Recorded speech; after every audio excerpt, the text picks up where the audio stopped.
What's up guys, and welcome back to Gabe Miller Music. Today I'm going to be showing you how I record and mix Roland MC-101 tracks. I'm going to focus especially on the mixing, but let's quickly run through the recording, which is super straightforward. Since I'm working on a Mac, I did have to go ahead and download Roland's drivers, so make sure you do that first, and that will require you to reboot your computer, and then you should be able to select the 101 as an audio device.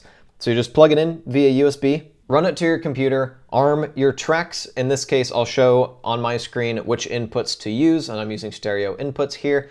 And then all I have to do is go ahead and actually record the jam. So here is the final result of that. I just finished recording the trance jam that should be already out on this channel.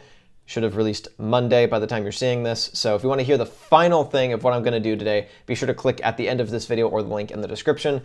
And I've got a few takes here. It took me a couple takes to actually get to a place where I was happy because I messed up others, like triggering the wrong part of a song and all that kind of stuff. So what I'm going to start off by doing is zooming way in and get the very beginning of this transient here. Get rid of these crossfades. Get rid of all this stuff. I've already set the BPM to be at the actual tempo of the song. So now I've got a perfectly lined up on the grid 4 complete tracks that are ready for me to start to mix. And so let's hear this real quick.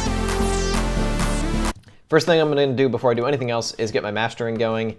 So I do tend to master while I mix. Some people say that's heresy, some people will say that's the only way to do it. For me, it's definitely my default, so here's the kind of main section.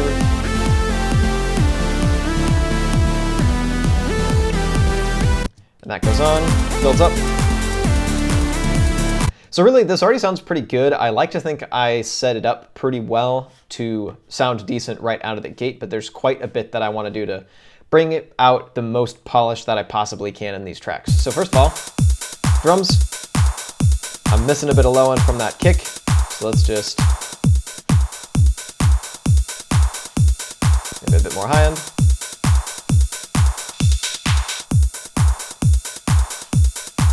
That's good for now. Maybe I could pop in Baby Audio's New York style compressor. Not a sponsor, but friend of the channel.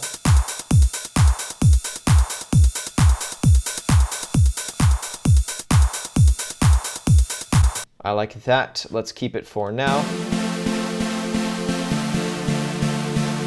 I don't know what's up with this panning. It's a little odd. That's a little more balanced. I've had this issue in the past, so maybe it's just a thing that the 101 does. Or maybe it's something I messed up myself. That is definitely not out of the question. So for these chords, a couple things that I want to try here. First of all, I need to duck them to the kick. That's a given. So I'm going to pull up LFO tool. Unfortunately, the 101 doesn't have like a built-in sidechain. You can kind of fake it with LFOs, but I would rather just do it in post because I can.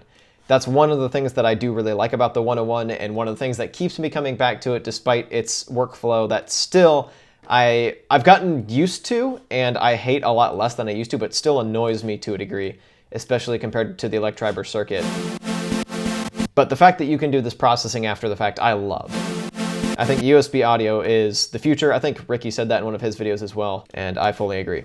I think it's dope. So that's my pumping. And I'll probably end up having this be the last thing in the chain, but I wanted to get that out of the way first. So a couple of things I want to try to bring out some extra polish in these chords. I think it could use more high end.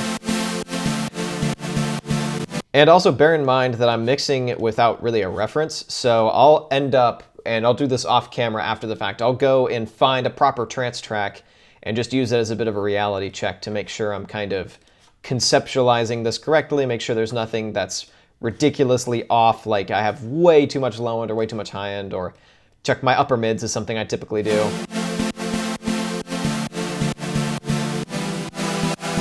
So that's too much.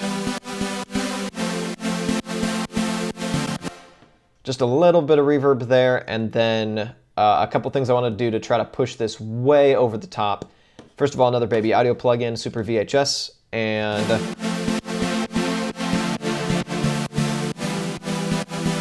I'm going to keep that subtle because that can cause all sorts of phasing issues that I don't want to have to deal with. And it might already be causing phasing issues. I'll check this in mono later. But for now, just adding a little bit of width that's kind of a chorusy type thing. Once again, just kind of push it over the top And then to really push it over the top, one thing I was thinking might be cool, and maybe I'll turn this on and off depending on what section of the song I'm in. What I want to do is pitch it up an octave and then mix that in very subtly. Because that sounds like garbage by itself, but here's the original. So let's just blend to taste.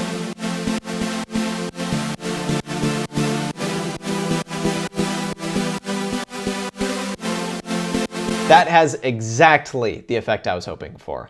Just really adds that extra bit of sparkle, makes it sound a lot trancier. So I was starting to hit my voice limit, so this is the solution I've come up with.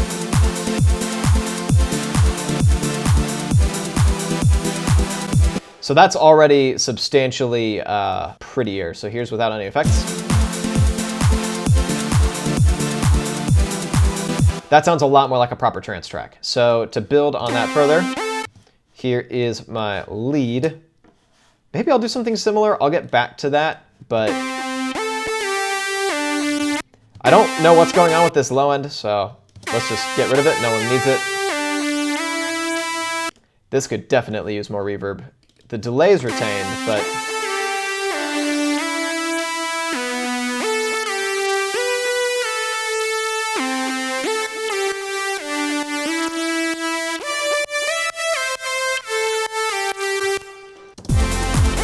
and then, of course, this bass will need quite a bit of work. So for this one, it definitely needs more low end, but it needs fewer lower mids.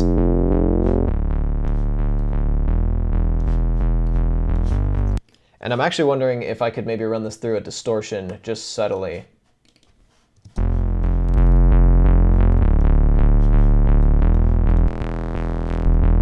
Okay, so let's just keep that subtle.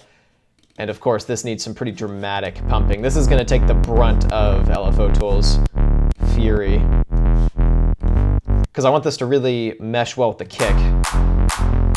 Well, so that's a bit loud for that.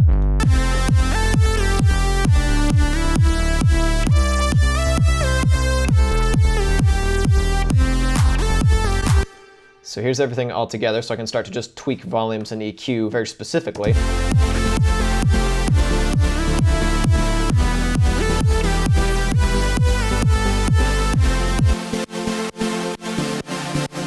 So I don't know about that Super VHS for this specific one, although I do adore this plugin.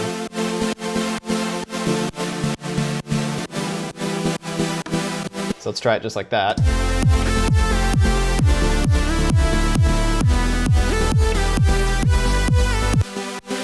Lose any vital low end? Not at all.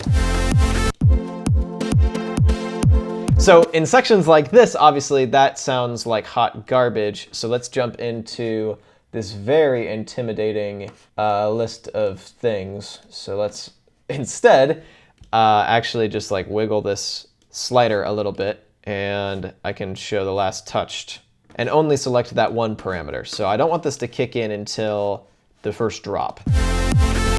And I do want to head off the idea that I'm cheating, because I'm well aware that I'm cheating. This is by no means fully DAW-less. That's one of the reasons I like the 101, is that it's not fully DAW-less. I like its handling of samples a lot. It sounds nice. I love its build, and I love the fact that you can do a live jam and then really go all out to make it pretty afterwards. So I'm well aware that I'm cheating, and I'm okay with that. And in fact, what I might do is automate this in over time, because this drop repeats quite a bit. And so hopefully by evolving it over time, I can keep it interesting. So this is when everything's really dropped in.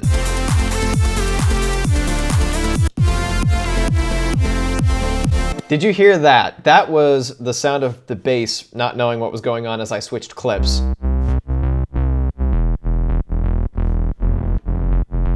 And that sounds disgusting, and not in a good way. Not in the dubstep way, in the that's gross. So in this case, I will cheat further, and because the section loops, I can go find it, starting again. So let's just take out that same length of part. Let me get rid of these fades that I know it added, because that's what it do. Bring that in.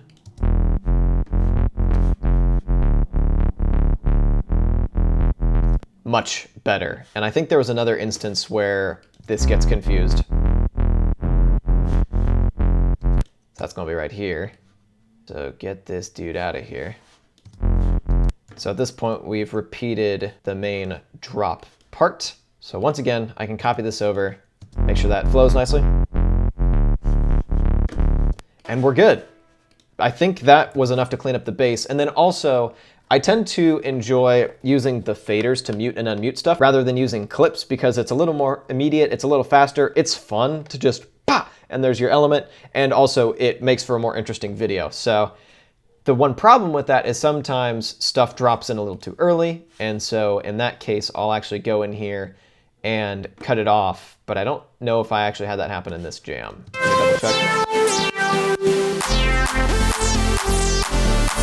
And also notice that pumping, and I don't want it here. Looks like I had this brought in at pretty much exactly the right time. So essentially what I'm gonna do now is just duplicate all of these tracks, or at least all of the melodic tracks because they're all ducked to the kick. And I'm going to get rid of this pitch thingy, get that out of here. And I'm going to delete LFO tool because for these big breakdown sections, obviously I don't need them. So then I can go chop up anything where the kick isn't. Okay, so this needs to remain ducked. So this doesn't become ducked again until we get to our full drop. So everything over here, that goes away. And I'm gonna do the same for the bass. I'm gonna do the same for all the other elements, and then I should be decently good to go. The last step of the whole process will be referencing this to other tracks, as I mentioned before, and making sure that everything sounds as clean and professional as possible. So that is it for today. Thank you so much for watching. If you'd like to hear the final jam that was generated from this session, made entirely on this and then mixed entirely in Reaper, you can click or tap the link somewhere in the middle of the screen, and I will be back with a new video in a little bit.